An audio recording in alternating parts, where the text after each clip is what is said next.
cuidándonos, protegiéndonos. Muy bien, gloria al Señor, ahí tenemos ya la placa.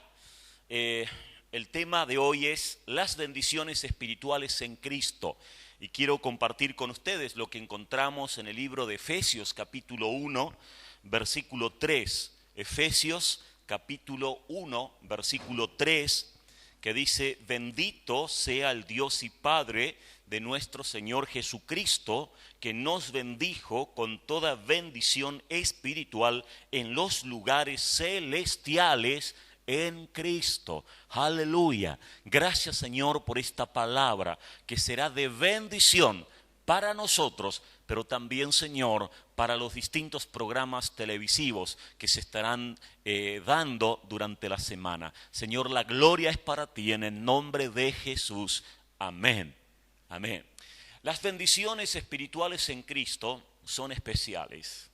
La Biblia habla del gran amor de Dios y de la gracia de nuestro Señor Jesucristo. Y aquí el libro de Efesios es un libro muy especial, en donde podemos ver que ciertamente encontramos palabras de aliento, palabras profundas, ¿no? Que cuando hacemos un estudio exegético entendemos que no únicamente esta palabra fue escrita en aquella época, sino que es una palabra universal. Hay quienes la han dicho o la han considerado como el libro del anteproyecto de la iglesia de nuestro Señor Jesucristo. Aquí en este capítulo vemos lo que significa las bendiciones de nuestro Dios. Estuvimos viendo ya el capítulo 4 los otros días, en donde pudimos analizar y ver los distintos ministerios, o los 5 ministerios, ¿verdad? Qué cosa linda es cuando entendemos que hay una iglesia activa, hay una iglesia bajo la unción del poder de Dios, bajo la gracia de Dios, bajo la impronta del Espíritu Santo de Dios. Este estudio del libro de Efesios realmente nos hace ver que Dios es abundante, que Dios es significativo para con cada uno de nosotros. Y también quiero estar compartiendo con ustedes lo que encontramos en el Salmo número 103 y los primeros versículos, en donde el salmista le dice a su propia alma que alabe a Dios, que honre a Dios, que se acuerde a Dios por los beneficios que provienen de parte de Él. Y aquí está muy en sintonía con Efesios, con lo que estamos viendo en este momento. Dice el Salmo allí número 103, versículo 1: bendice alma mía al Señor, bendiga todo mi ser su santo nombre. Bendice alma mía al Señor y no olvides ninguno de sus beneficios. El Señor es el que perdona todas tus maldades y sana todas tus dolencias. El Señor rescata de la muerte, ¿no? Y te colma de favores y de misericordia. El Señor te sacia con los mejores alimentos para que renueves tus fuerzas como el águila. El Señor imparte justicia y defiende a todos los que sufren por la violencia. Aquí vemos 6 cosas muy fuertes. En primer lugar, que el Señor nos perdona. En segundo lugar, que el Señor nos sacia. En tercer lugar, que el Señor nos rescata. En cuarto lugar, que hay favores de parte del Señor. También en quinto lugar vemos que el Señor es el que nos sacia, ¿no? Y en sexto lugar, Dios es aquel que actúa con justicia para con cada uno de nosotros. Gloria a su nombre. La justicia del Señor. Dijo Jesucristo allí en el Evangelio de Mateo 6:33, busca primeramente el reino de Dios y su justicia, y las demás cosas vendrán por añadidura. Cuando nosotros ciertamente dejamos que la justicia de Dios actúe, siempre somos sorprendidos, siempre somos bendecidos. Allí vemos en primer lugar bendiciones de la redención. Luego dice escogidos y redimidos. Y eso es lo que podemos ver aquí en los primeros versículos. En el versículo 3 dice: bendito sea el Dios y Padre de nuestro Señor Jesucristo, que nos bendijo con toda bendición espiritual en los lugares celestiales. Aquí vemos los 3 usos de la idea de bendición. En primer lugar, bendito el Señor, bendito sea el Dios y Padre de nuestro Señor Jesucristo, que nos bendijo. ¿Con qué bendición? Con toda bendición. ¡Wow! Gloria al Señor. Ese Dios que no tiene reservas para con nosotros, sino que nos bendice. ¿De qué manera? Amplia. Son muchos los beneficios de Dios para con nosotros. Eso usted lo debe saber. Usted lo debe entender.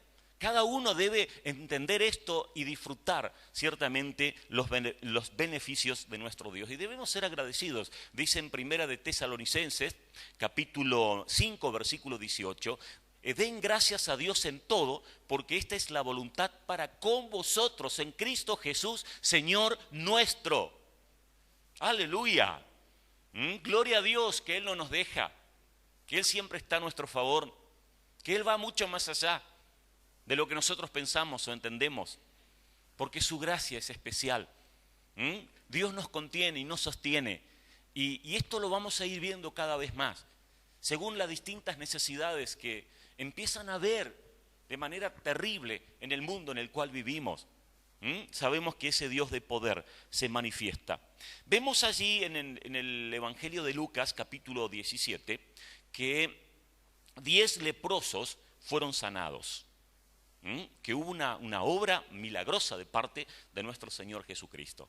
Pero uno solo fue el que volvió, el que regresó dando gracias al Señor.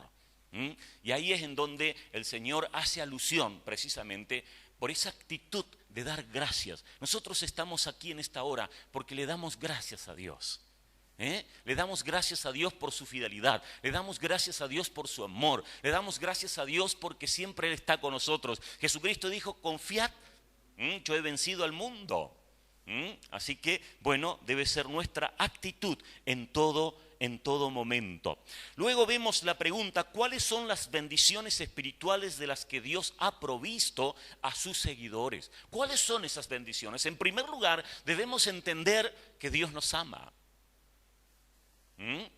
Pero también debemos entender que Dios nos provee todo lo necesario y que Dios nos da todas las herramientas pertinentes, todas las herramientas necesarias para que nosotros seamos efectivos en este mundo, porque Él quiere que seamos sus siervos.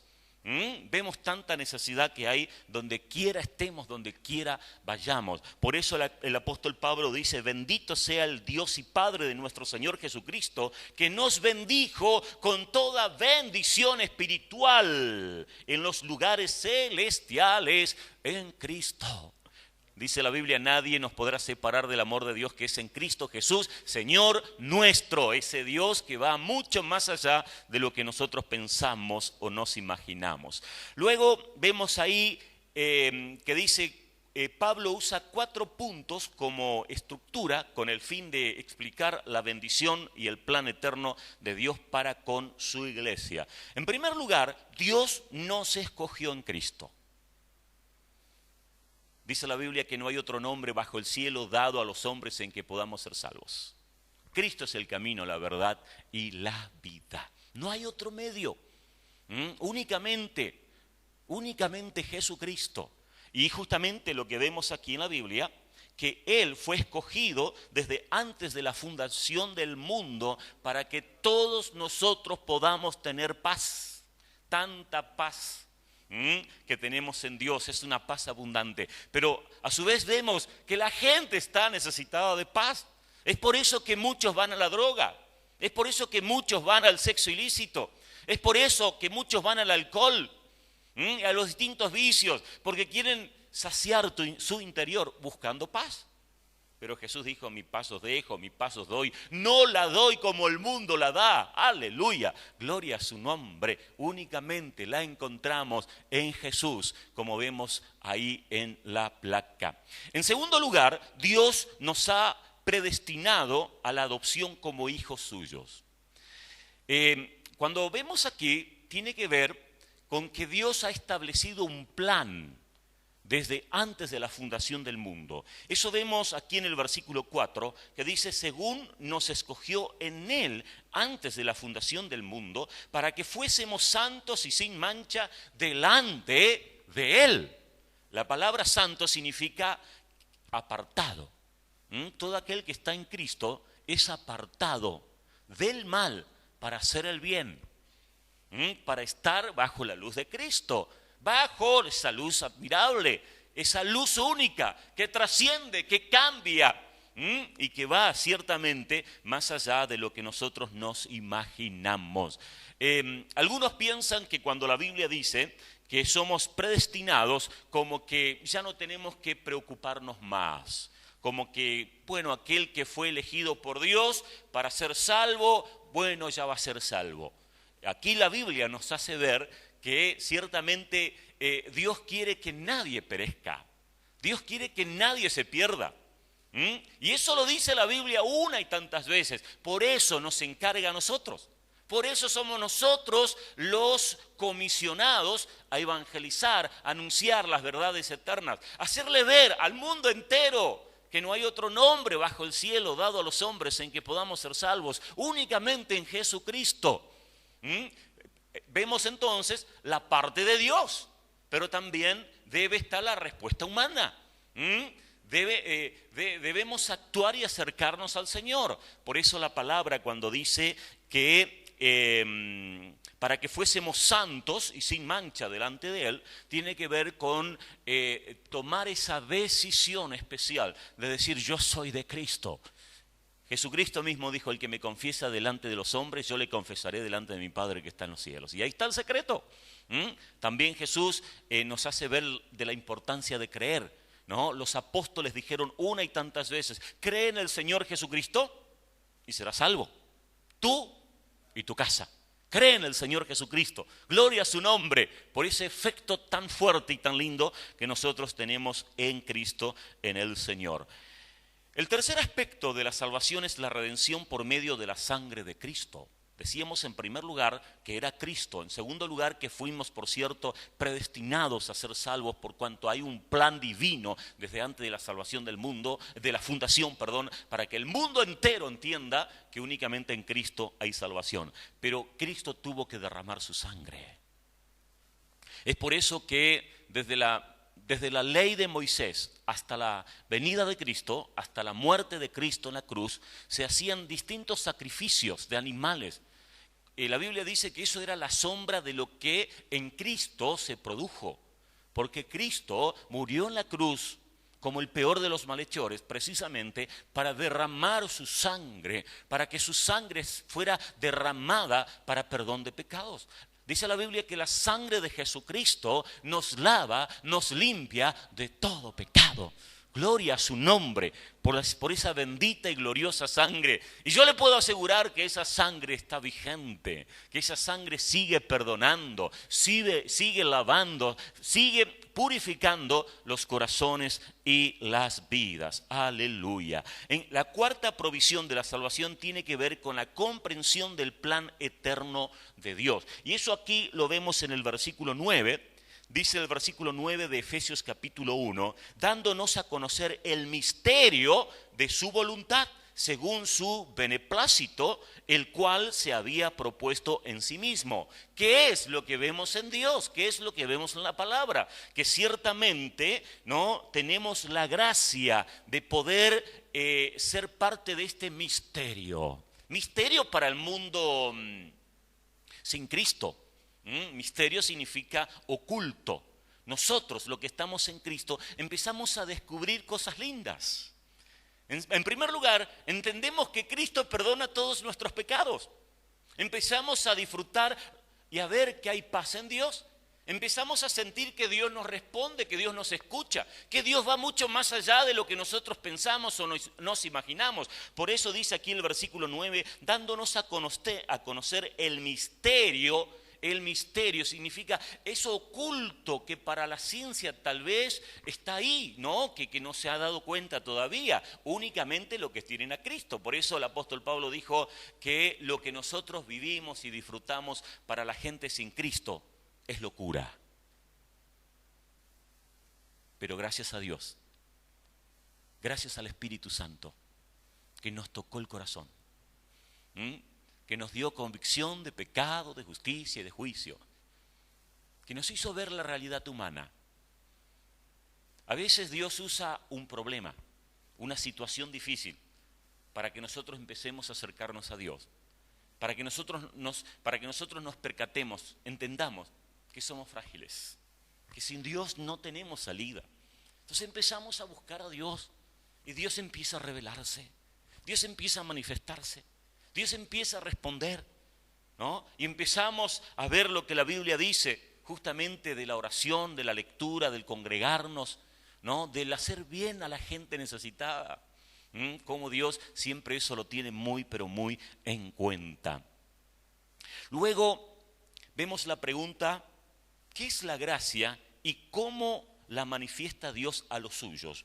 Y esto lo encontramos aquí en el versículo 7, que dice, ¿en quién tenemos redención por su sangre, el perdón de pecados, según las riquezas de su gracia? ¿Qué significa gracia? Gracia significa ese don inmerecido, que lo encontramos en primer lugar en Cristo.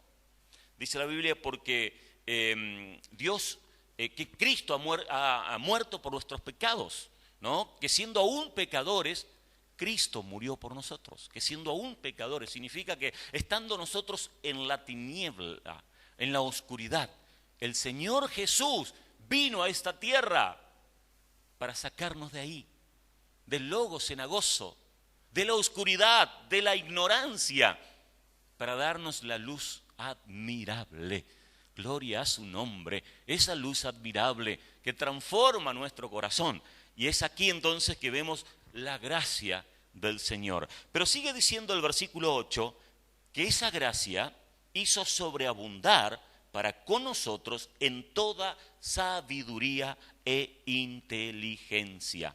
Aleluya. La pregunta es, ¿qué significa la sabiduría? ¿O qué es la sabiduría y la inteligencia? La sabiduría es poner en práctica el conocimiento. Hay personas que tienen mucho conocimiento, que saben muchas cosas, pero no saben cómo ponerlo en práctica. Podemos tener una cabeza grandota de mucho conocimiento, pero necesitamos sabiduría para poner en práctica lo que sabemos. Y según la Biblia, la sabiduría nos da Dios. Y eso le quiero decir al mundo entero, que la sabiduría proviene de parte de Dios. Dice la Biblia que el principio de la sabiduría es cuando nosotros tenemos en cuenta a Dios, cuando nosotros respetamos a Dios. Entonces esa luz empieza a tomar control en nuestras vidas, en nuestros corazones. Así que qué bueno es tener conocimiento. La Biblia nos habla de la importancia de tener conocimiento, porque en el Antiguo Testamento dice que el pueblo de Dios pereció por falta de conocimiento.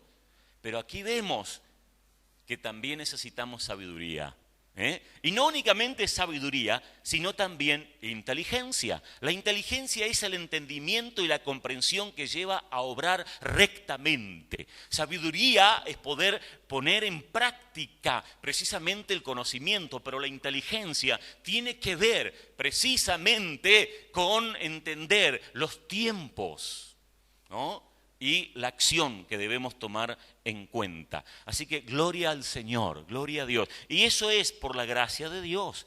Insisto en decir lo que dice el versículo 8, que hizo sobreabundar para con nosotros en toda sabiduría e inteligencia. Y en esta hora yo los quiero bendecir a todos ustedes, ¿no? Para que haya sabiduría en la vida diaria, para que entendamos que Dios nos quiere acompañar, para que entendamos que el Señor siempre va a estar con nosotros, ¿no? Porque la necedad es terrible. La Biblia dice que el necio dice en su corazón que Dios no existe.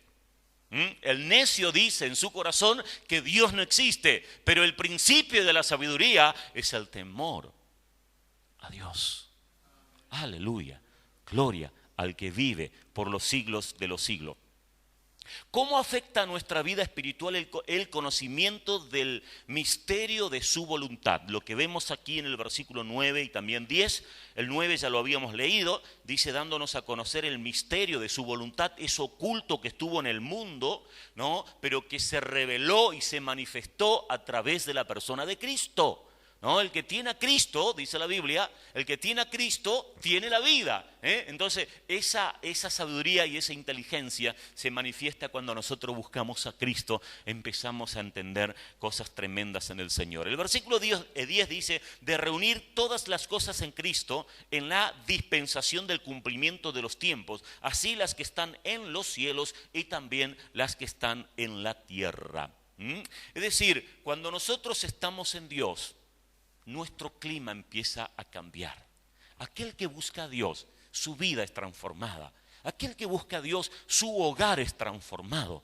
Y yo le puedo asegurar que también su trabajo es transformado. Y yo le puedo asegurar que no únicamente él es transformado en su trabajo, sino que esa misma empresa es bendecida porque estás ahí como hijo de Dios.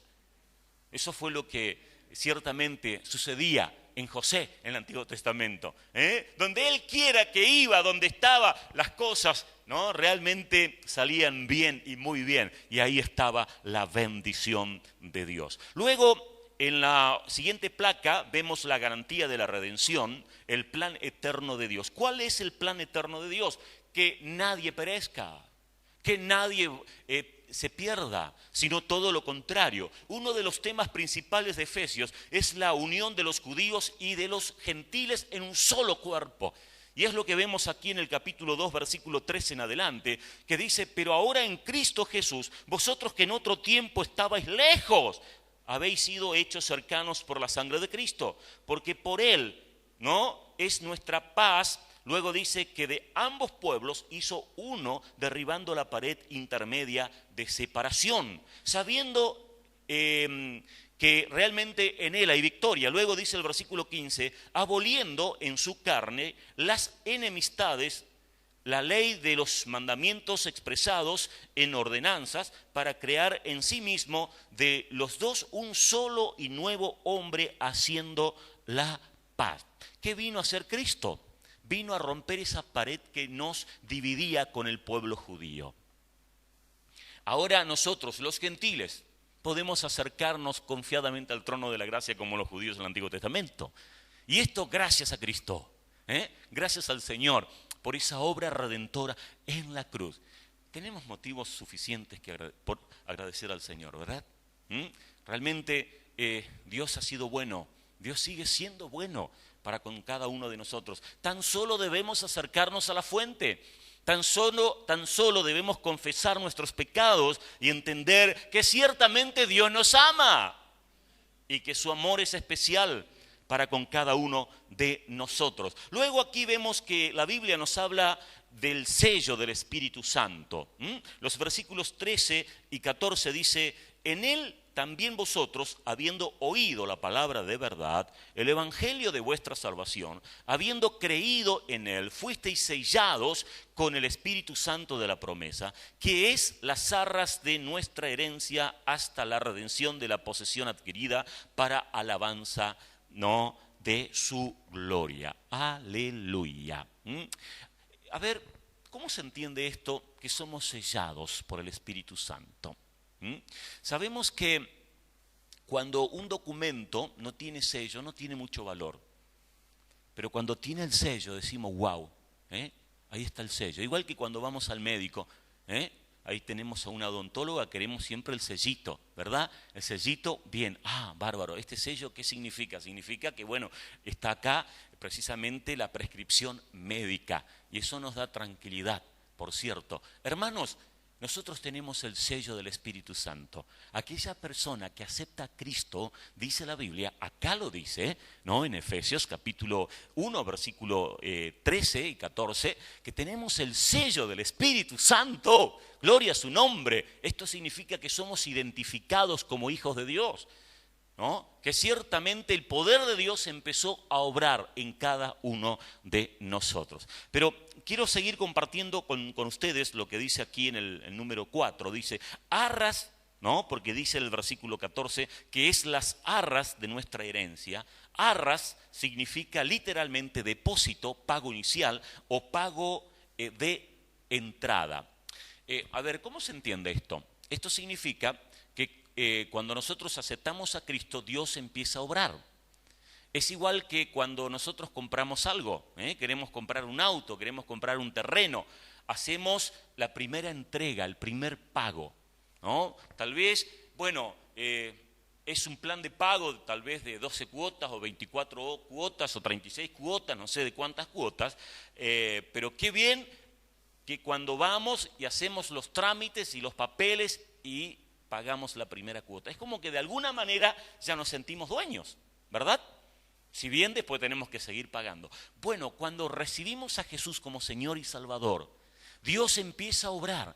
Dios quiere que nosotros permanezcamos en sus caminos para que la gloria de Él se manifieste de manera sobrenatural. Y ustedes saben que dice en Proverbios, capítulo 4, versículo 18, que la senda del justo es como la luz de la aurora que va en aumento hasta que el día es perfecto. Eso significa que la buena obra que Dios empezó en cada uno de nosotros va a ir en crecimiento hasta ese día glorioso cuando estemos en la misma presencia de nuestro Dios. Pero eso depende también de su fidelidad, eso depende también de su entrega, eso depende de la constancia de cada uno de nosotros, de buscar a Dios, de clamar a Dios, de acercarnos a la fuente y permanecer allí.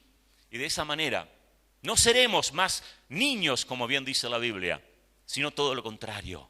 Estaremos creciendo de manera significativa. Aleluya, gloria al Señor. Que esta palabra te bendiga y que entiendas que hay un plan de Dios para con tu vida. Que entiendas que Dios tiene un propósito especial desde antes de la fundación del mundo. Que entiendas que Dios no te va a dejar, no te va a desamparar, sino que Dios te va a acompañar hasta el final. Gloria a su nombre por esa obra magnífica de Cristo a favor de cada uno de nosotros. Dice en Romanos capítulo 8, versículo 16, el Espíritu mismo da testimonio a nuestro espíritu de que somos hijos de Dios. El versículo 23 dice, y no solo ella, sino que también nosotros, que teniendo las primicias del Espíritu, gemimos dentro de nosotros mismos mientras esperamos la adopción, la redención de nuestro cuerpo, es decir, la plenitud de Dios. Aleluya. Dios ha empezado a obrar en cada uno y que esa buena obra sea en crecimiento. Gloria a su nombre. Dice la Biblia que nadie nos podrá separar del amor de Dios que es en Cristo Jesús. Dios te perdona todos tus pecados. Dios te quiere acompañar en esta tierra. Y no únicamente eso, sino que también te quiere usar. Dios te quiere usar como un instrumento valioso. Así como Dios usó en el Antiguo Testamento a Moisés. Así como Dios usó a David, así como Dios usó a Daniel. Así como Dios usó a tantos. Y en el Nuevo Testamento podríamos hablar también de tantos. Aleluya. Y en esta hora Dios te quiere usar a ti. Amén. Gloria a su nombre. Vamos a ponernos de pie en este momento. El Señor está aquí. Dios está aquí. La unción. Me llamo Betty, me dicen Betty, mejor dicho. Y para todos aquellos que hoy me están mirando, quiero que crean y que sepan que Dios es maravilloso y que realmente las bendiciones de Dios llegan. Tengo a mi hijo más pequeño, se llama Pablo, hoy Dios gracias tiene 40 años. Está casado. Cuando decidieron tener familia, a ella le diagnosticaron que sus ovarios no podían dar hijos, entonces clamé al Señor y mi nieto el 8 de este mes va a cumplir 6 años.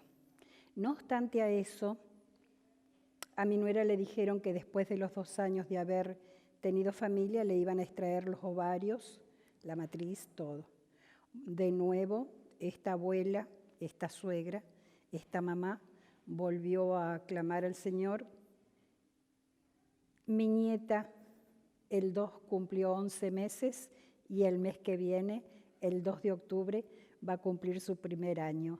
Y a los 11 meses se largó a caminar. Gracias te doy, Señor, por todo lo que has hecho en mi vida. Amén.